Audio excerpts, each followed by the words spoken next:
Okay, welcome again to our YouTube channel again. So, magbibigay ulit tayo ng reaction video. Itong reaction video nito ay mga nagaganap sa ngayon, mga latest, lalong-lalo na sa West Philippine Sea. Alam nyo ba nangyari sa itong nakarang araw lang na ang China ay binangga ang barko ng Philippine Coast Guard. Philippine Coast Guard yun hindi na natakot at saka yung yung resupply, yung pinaglalagyan ng mga pagkain na dinadala sa Sierra Madre, binomba ng tubig. So ganun kalupit ang mga Chekwa ngayon. Grabe, talagang nakakatayo ng balahibo, nakakainit ang ulo, di ba? Lagi na lang ganun. So itong bibigyan natin reaction So kung gusto nyo ng mga ganitong mga reaction video, please subscribe, like, and share na rin itong ating video, itong YouTube channel natin, okay? So, please subscribe lang Tsaka, pakisubscribe na rin kay John Reps. Kasi sa kanyang galing itong video na to, nabibigyan natin ng reaction. So, okay. So, umpisa na natin.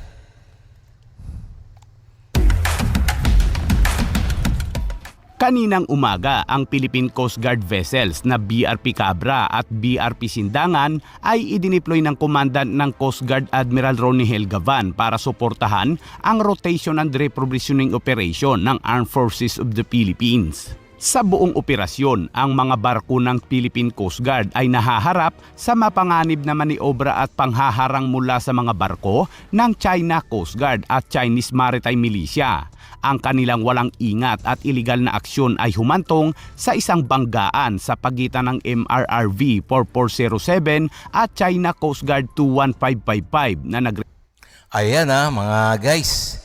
So talagang ang ginagawa ng mga Chekwa na to, hindi na simpleng maneuvers Yung pag ganon siya, hindi na talagang babanggain talaga. Grabe na Sobra na to ng mga Chekwa Talagang gigit-gitan nila na kanila yung teritoryo natin. Ayun ang nasa mindset ba nila. Pero hindi sila sumusunod sa international law. Ang sinusunod lang nila yung kanilang bansa. So wala silang kinikilalang international law. Kaya ganyan sila. Binangga yung Philippine Coast Guard na bantay sa resupply mission na bangka na nagdadala ng mga pagkain. So binangga. So para daw hindi makarating sa Ayungin Shoal. Grabe So itong Chekwa na to mga parang mga walang isip Ayun na nga yun. Sige, diretso pa natin. Resulta ng maliit na pinsala sa istruktura ng barko ng Philippine Coast Guard, pero nagpatuloy pa rin ang misyon ng Philippine Coast Guard. Tignan nyo ayan yung tauhan ng Philippine Coast Guard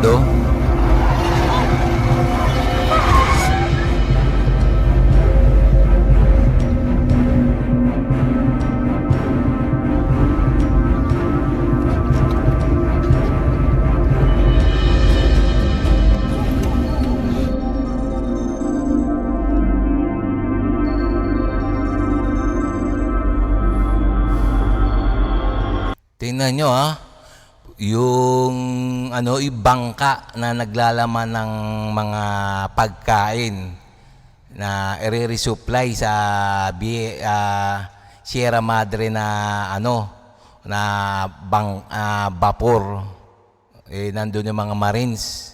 So hinarang binuguhan ng dalawang Chinese Coast Guard, dalawa pa Ang nangyayari nga dyan may nasugatan na Philippine Navy dyan sa loob ng bangka na yan. Ewan ko ba bakit bangka ang ginagamit? Ayun ang tanong dyan So, ewan natin. Sige, diretso pa natin.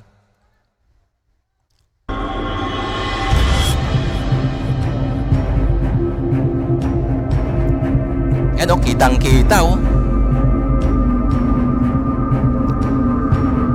binabanatan. ng water cannon. Ayan oh, malapitan na, ang lakas ng pressure niyan.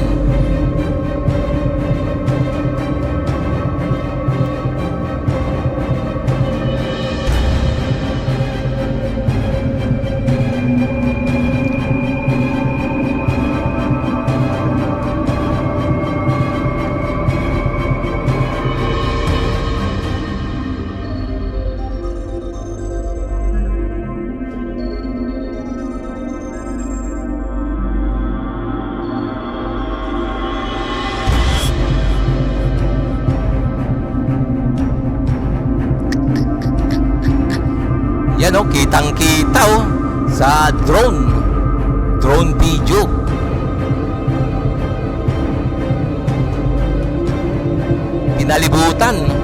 Pinalibutan ng mga Chinese Coast Guard. Grabe oh.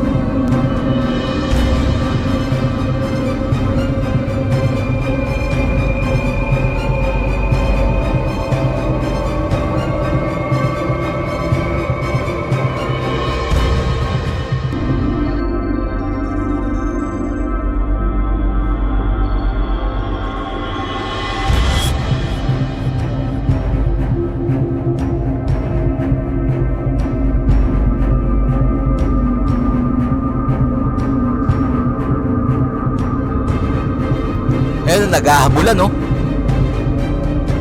Naghahabulan. Talagang agresibo ang mga Chekwa.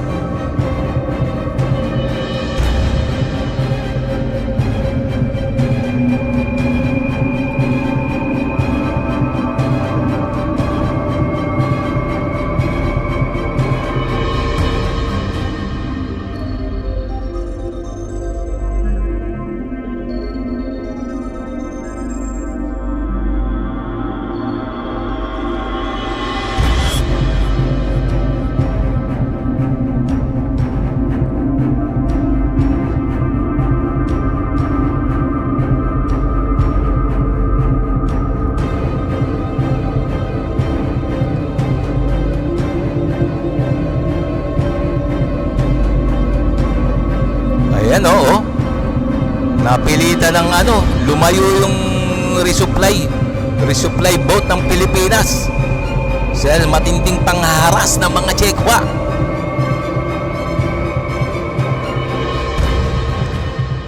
Ayon naman sa China Coast Guard, nagsagawa umano sila ng control measure upang harangin ang mga barko ng Pilipinas alinsunod sa kanilang batas dahil sa illegal daw na pumasok ang mga barko ng Pilipinas sa kanilang exclusive economic zone. Exclusive economic zones. Sabi niya lang, mga batas lang ng mga Chekwa yan.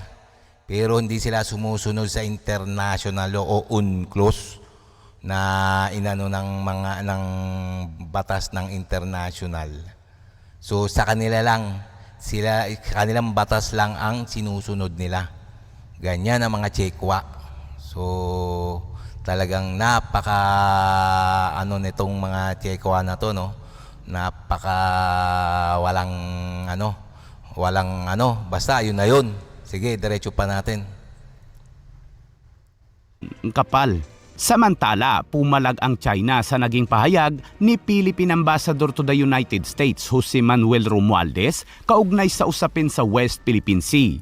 Sa inilabas kasi na statement ni Romualdez, nahaharapaan niya ang Pilipinas sa agresibong panghaharas ng China.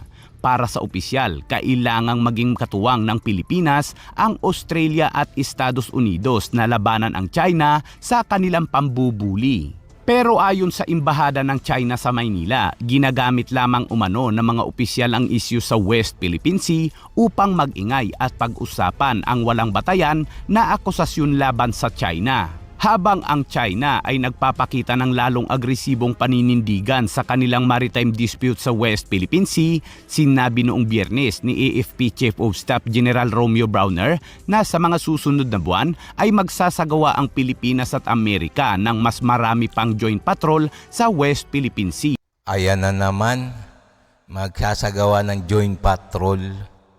Bakit yung ang tanong kasi, tuwing magre-resupply, dapat kasama kung gusto niya ng mapayapang ito lang suggestion lang Kung mapayapang hindi binubuli, dapat kasama ay mga kumbaga magbabackup yung mga Amerika, Japan, mga boat, mga Coast Guard ng US.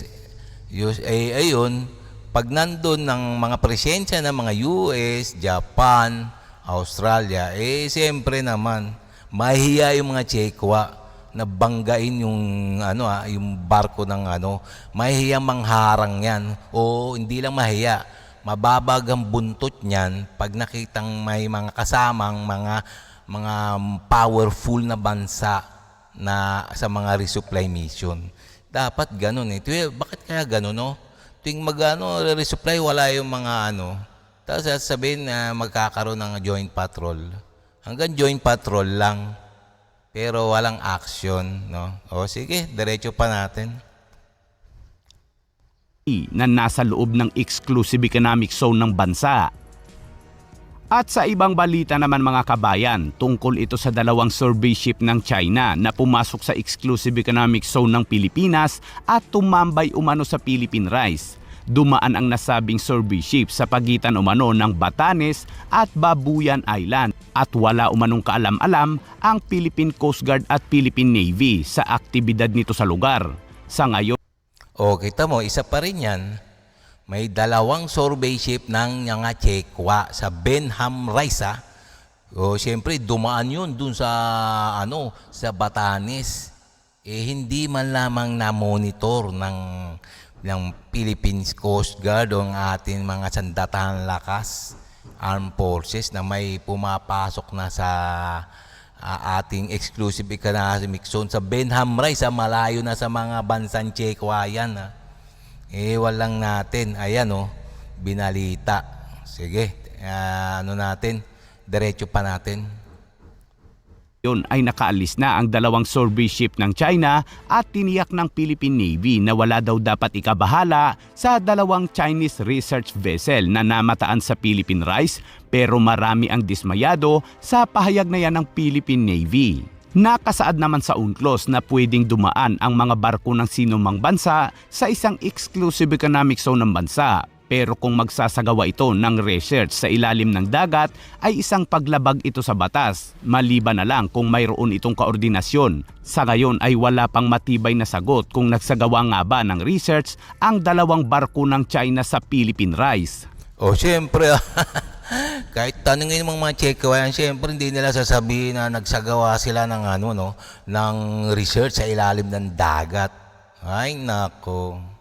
Palaisipan pa rin hanggang ngayon ang ginawang pagpasok ng dalawang Chinese research vessel sa dagat ng Pilipinas. Interesado ang China sa Philippine Rice dahil bukod sa sagana sa yamang dagat, ayon sa ilang eksperto, ito ay may kinalaman sa tensyon sa pagitan ng Taiwan at China at posibleng sinusurbey ng nasabing mga barko ang ilalim ng dagat na pwede umanong daanan ng mga submarine ng China na aatake sa Taiwan at sa mga bansang kakampi sa Taiwan sakaling sumiklab ang digmaan. Ayon sa India, hindi ito ordinaryong survey ship lamang dahil ito ay isang espiya dahil may koneksyon umano ito sa militar ng China. Samantala, pakinggan naman natin. Tama yun. Tama kasi nga ang malapit na pag nagkaroon ng digma ng China at saka Taiwan. So siyempre yung papasok lahat ng mga kakampi ng Taiwan ay magmumula sa Pacific Ocean diyan sa Benham Rice, kaya malamang sinusurvey ng mga Tsekwa yan ilalim ng Benham Rice para pupwestuhan ng kanilang submarine para tirahin yung mga kaalyado ng Taiwan na pumapasok tulad ng Japan, ng US, Netherlands, Australia. Diyan lahat ang entry. Kaya aabangan nila yan. Kaya diyan sila nagsusurvey sa Benham Rice. Diyan pupunta yung mga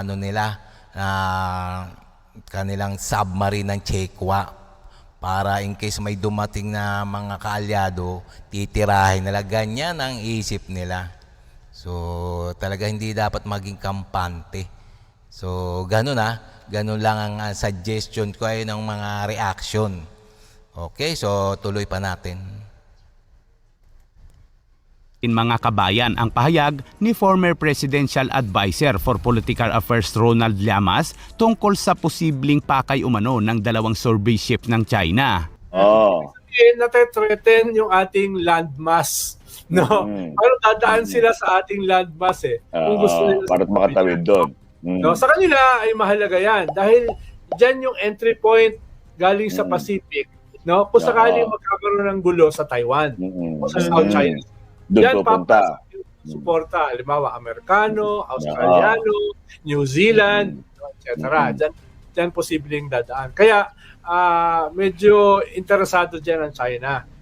Ngayon, dun sa ating 12 nautical miles na sovereign territory, pwedeng dumaan dyan ang mga barko. No? Tawag dyan, innocent passage. Innocent passage. Basta hindi nila tinetreten tayo at susunod sila sa tatawid lang. Susunod sila sa ating mga batas. Bakit? Teritoryo natin yan Pwede kang dumaan, pero susundin mo yung ating batas. Ang tawag dyan, innocent passage. No? Ngayon, for trade yan. Sa ating 200 nautical miles, no, meron diyang tinatawag na freedom of navigation. Ibig sabihin, pwede silang dumaan dyan. No? Pero hindi nila pwedeng i-exploit yung ilalim. Sa surface, sa taas. Halimbawa, maglalagay sila ng mga probe. No, yung probe para tignan yung ilalim, bawal yan. Halimbawa, mag-send sila ng divers para suriin yung ating ilalim ng dagat. Bawal yan. No, unless may coordination sa atin. Meron tayong regulatory powers sa ilalim ng dagat. Dahil tayo lang ang merong exclusive right para i-exploit yan. Tama. Ngayon, yung sinasabi Ina na hindi, dumadaan lang naman. Freedom of navigation lang naman. Alam mo, yung pagdaan kasi dapat diretso yan monitoring natin to sa tatlong Chinese vessels, criss-cross. No? Criss-cross, paikot-ikot. Hindi yan freedom of navigation. Baka naliligaw, Sek. Baka naliligaw lang. Saan ba ako punta? Yan ay research vessels. Ako, yun ang matindi ron Ibig sabihin, ang sole function yan, mag-research. Anong nire-research nila? Lalo na kung criss-cross at paikot yung kanilang ruta. Kaya nga. Ano yung nire-research nila? Most probably, nire-research nila yung ilalim ng Benham Rice o Philippine Rice o Eastern Philippine Sea. Bakit nila nire-research? Dalawa ang posible dyan Una, dahil napakayaman yan sa natural resources. Grabe. Tama. Napakayaman yan. Parang West. Ano naman sila ng pagong. Sige. So yun, ang kinuha nila, nire-research nila. Pero yung mas delikado, no? Nire-research nila yung ilalim na yan. Paano parang kanyan sa gera, kailangan alam mo yung terrain. Halimbawa, sa mga submarine, no? Sa mga submarine, kailangan... Doon na sana ako papunta Dapat kabisado nila yung mga plateau, no? Dapat kabisado nila yung ilalim ng... Kung minamapping, Sek. Diretsuhin mo na ako. Minamapping nila yung ilalim. mapping yung terrain para sa preparasyon Kaya criss-cross sa gera. No? Ari yung purpose. Yun yung delikado. Hindi nila pwedeng gawin yan. No? Kaya mahalaga itong usapin nito dahil ang layo nito sa South China Sea. Tama. Bakit? Anong ginagawa nilang pag-research yan? Dalawa lang ang posible. Yung natural resources na meron silang masamang balakin at ikalawa, yung mapping ng terrain para sa gera. No? Kasi baka ang press release na naman nila, Sek, niyan we have absolute right because of our 23 dash line. Ako, So, Sek, what do you make of this statement? Ang malinaw sa aking statement ay nakalabas na. Okay. Labas na sa ating teritoryo, kaya wala na silang threat. Pero titignan mo, nakalabas na dahil tapos na mag-research. Ibig sabihin, habang nagre-research ay hindi natin itinaboy. No? Hindi natin na itaboy sa ating sariling teritoryo, sa ating sariling bakuran. No? Yun yung, syempre, medyo baka nahihiyarin yung ating Philippine Navy na wala silang nagawa. Diba? Wala tayong pag-monitor. Dapat kasi dyan, tinaboy Lalo na, ang research vessel kasi, meron yan deep sea probe. Ibig sabihin, pinoprobe yan yung ilalim ng dagat. Bawal yun. Sonar yan. No? Baka inaalam nila, Sek, kung meron na tayong submarine. Kasi di ba lately, sabi ni... Dapat sa taas lang sila. Hindi, hiramin natin yung submarine ni Chavit Singson.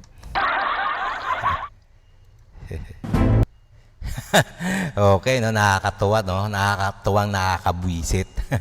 So talagang napakaganda nitong mga Chekwa na to, no? Kung ano-ano mga dinadahilan. Pero ang totoo niyan, tama 'yun. Dalawa lang ang pakay nila, no? Nagsusurvey sila para sa nila, sa yung pupwestuhan ng kanilang submarine para tirahin yung mga kaalyado ng Amerika o yung Amerika. Pupwestuhan, magandang pwesto kasi diyan entry point sa Pacific Ocean eh. Entry point ang lahat ng kaalyado ng Taiwan. So, ganun ang siguro ang balak nila. So, okay. So, hanggang dito na lang tayo, no? So, sana nagkaroon kayo ng kaalaman tungkol sa ganitong mga bagay-bagay. So, kung nagustuhan nyo itong mga ganitong video, please subscribe, like, and share na lang. Okay?